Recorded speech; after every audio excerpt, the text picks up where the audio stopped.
Hello, I'm Sarah Vickerstaff from the University of Kent, and I'm talking today about a project that's been going for the last 3 years, which I lead, but there's researchers from very many other universities, including Manchester, Brighton, Edinburgh, Bath and Leeds Metropolitan. And the project's been looking at what we've called uncertain futures, managing late careers and extended working lives. And the project's a mixed method project, so we've been using longitudinal data sets like ELSA, the English Longitudinal Study of Aging, the American HRS Health and Retirement Survey, and also the 1958 birth cohort study, so that's one element of the project. And then also we've done 5 organisational case studies. And the motivation for the project really was in the context of all the policy change there has been to encourage people to work for longer.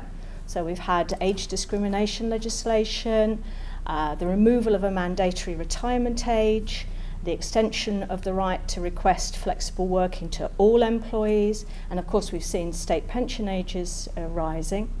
In this context, there's an expectation and even an urge from the government for people to work for longer.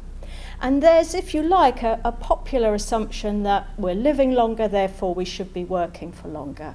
But our starting point was that the idea that everybody will be working for longer was really rather more uncertain than perhaps the popular view suggests. So we wanted to look at the data sets and see whether people were working for longer, but also the kinds of pathways and transitions they make in older age. There's a lot of talk of people unretiring, of retiring and then coming back into work, or retiring gradually, or using flexible work options to vary their pathways in later working life. And we really wanted to test out the extent to which this is happening and also the constraints on that. So through the quantitative data sets, we did some sequence analysis and we looked at the pathways that people move through. So we were looking at full-time employment, part-time employment, unemployment, inactivity, and sort of seeing what steps people make at the end of their working lives. And what we found through this was that in fact, cliff edge retirement, as it used to be called, where people work, men work full-time and then stop working, is still the norm. And for women in this country, in the UK, working part-time and then stopping is still the typical pattern.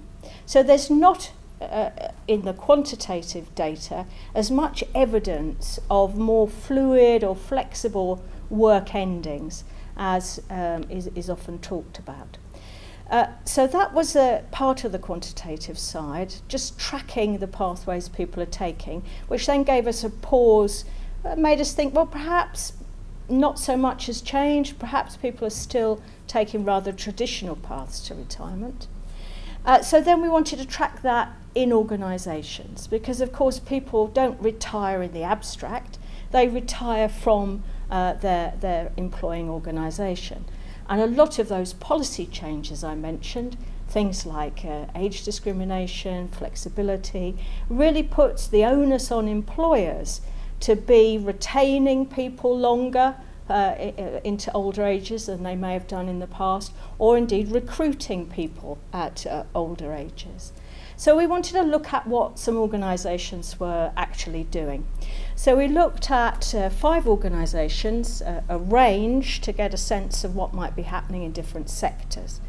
We looked at local government, a mineral extraction company, a manufacturing and engineering company, a hospitality organisation, and a transport or train operating company. So very different organisational settings, different kinds of workforces, to see how those organisations were responding to an ageing workforce. We interviewed managers, HR managers, occupational health people, employees, and also trade unionists where they were present, to really get a rounded view of what extending working lives looks like at the organisational level. And as I said a moment ago, we think that a lot of the policy change has really put pressure on employers to retain their older workers and to respond to the extending working life agenda.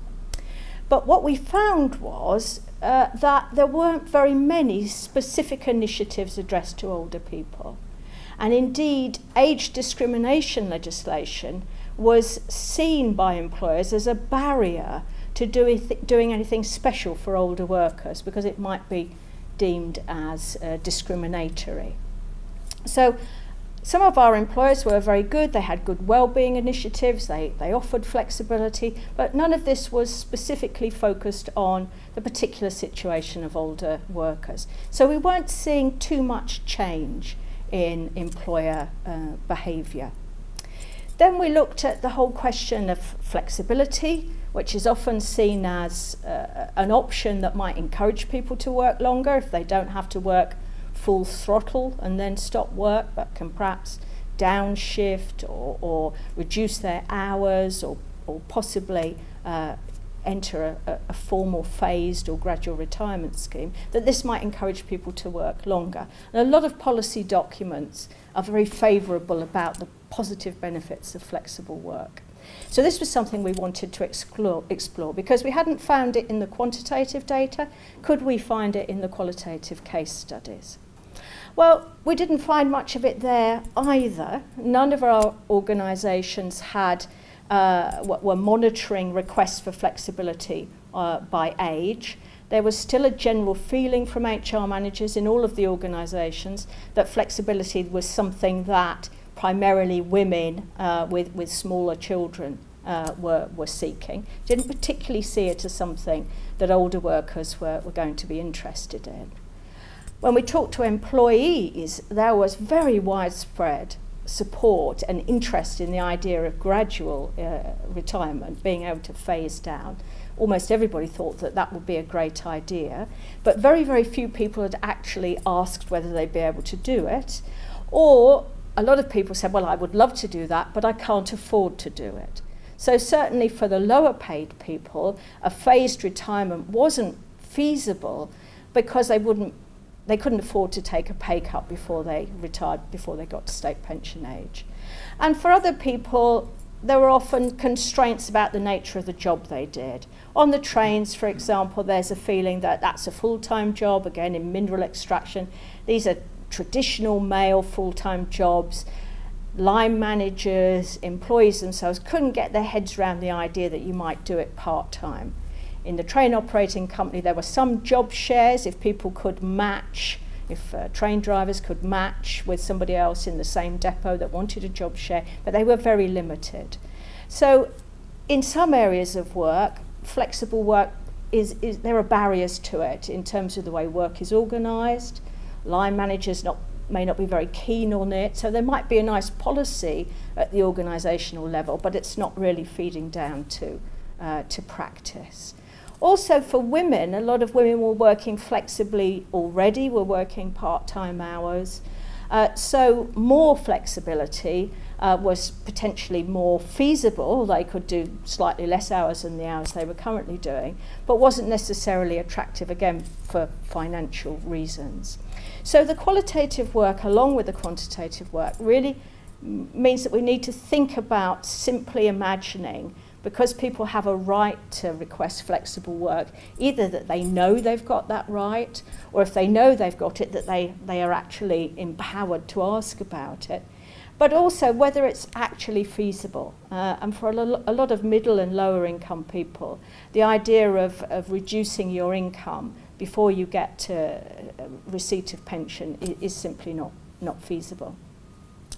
Another thing we looked at was discussions around retirement, and here we found another very odd effect of age discrimination legislation, that generally the organisations were saying we can't talk to anybody about retirement now.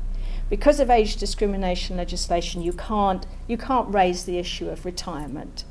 And we got this from HR departments, and we got it from line managers, and indeed from employees themselves, that said things like, oh, I know nobody can talk to me about retirement.